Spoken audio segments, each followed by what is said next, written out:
So now when I activate this, what's going to happen is that this is like the default window I get, right? This is like the default window I get when I open Scripture Live, fresh, raw.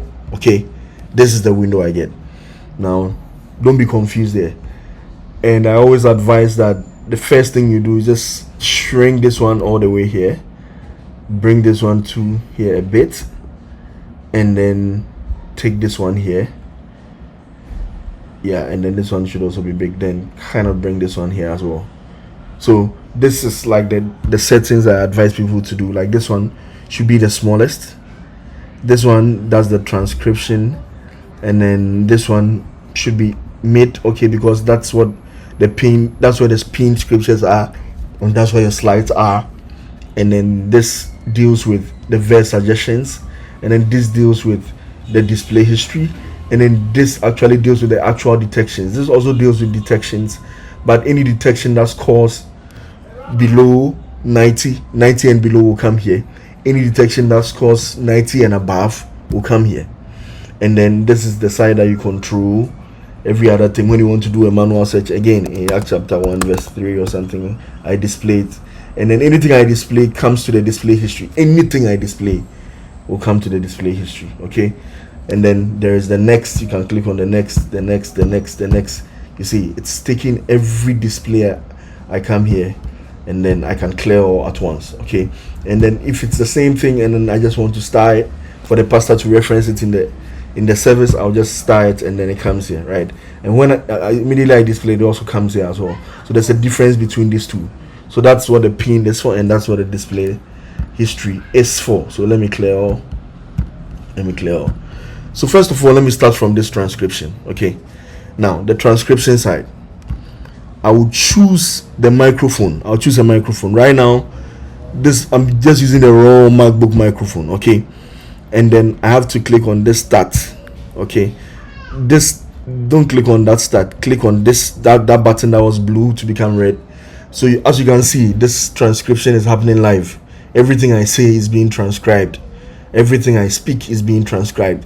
So let's say, for instance, a pastor is preaching, then all of a sudden he says Matthew chapter 2 verse 5. Immediately he says Matthew chapter 2 verse 5.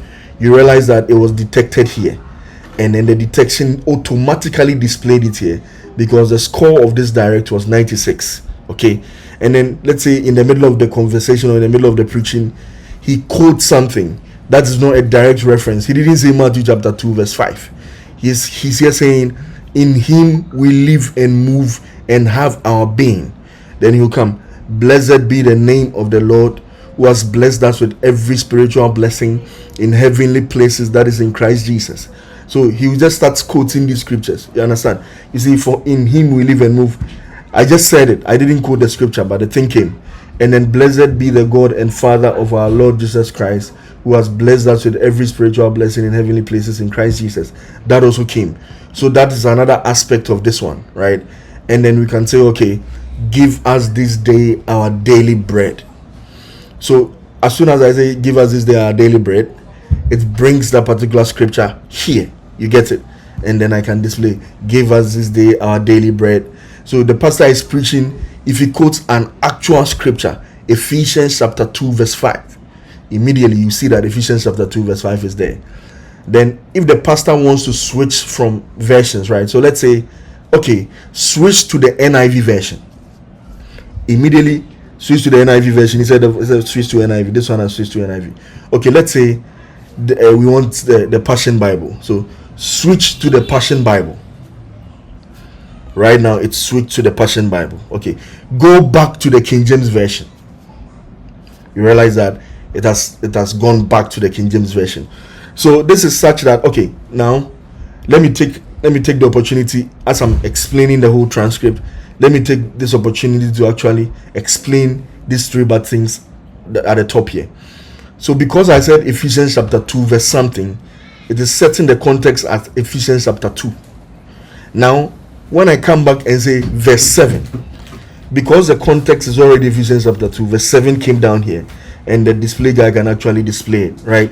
And when I say verse 10, immediately I say verse 10, it now says, okay, now I'm in the mood, so I'm going to automatically display it. verse 11, then it just now it just makes your work simple, right? So now verse 11 is on the screen, and then it when we go back and change the scripture and say, okay, Zechariah chapter 1 verse 5, immediately you say Zechariah chapter 1 verse 5, there is Zechariah chapter 1 verse 5. Now the context is now Zechariah chapter 1, and then I say verse 6. When I say verse 6, at the end of the day, it knows that, okay, we are talking about Zechariah chapter 1. This is the verse 6 that it showed, so you quickly display this. Then I'll do verse 7. Now again, you see it's here. So that's the whole idea of the context.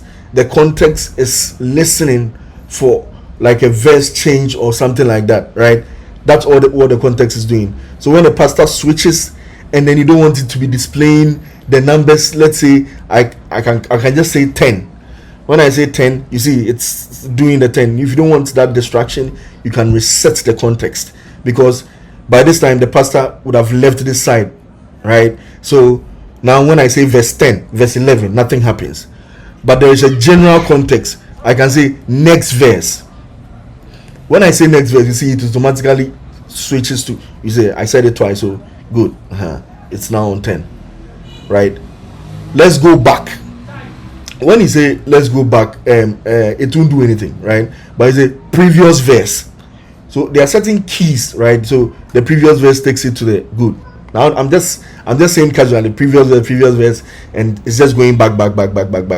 You understand what I'm trying to say? Yeah. So that's how the whole context, and there is a higher context, and then there's a lower context. So Genesis chapter 2 verse 5. So immediately we say Genesis chapter 2 verse 5, and it displays, I can say verse 6, verse 7, verse 8, like that. I can keep going. But immediately I clear the context and I say verse 9. Nothing happens, right? That's the difference between the higher context and something. But on a general thing, I can say next verse. And obviously to go to the verse 6. Next verse. It's a general context. Even though there is no context at the top here for me to reset, it's just going to do that. Right, so that's basically how this whole scripture live thing works. And then if you think this one is becoming too noisy, you can generally clear all. And if you feel like there's been a display of a particular scripture, and this scripture you think they are going to reference it, and you don't want to reference this display history, you can just hover over it and then just star it.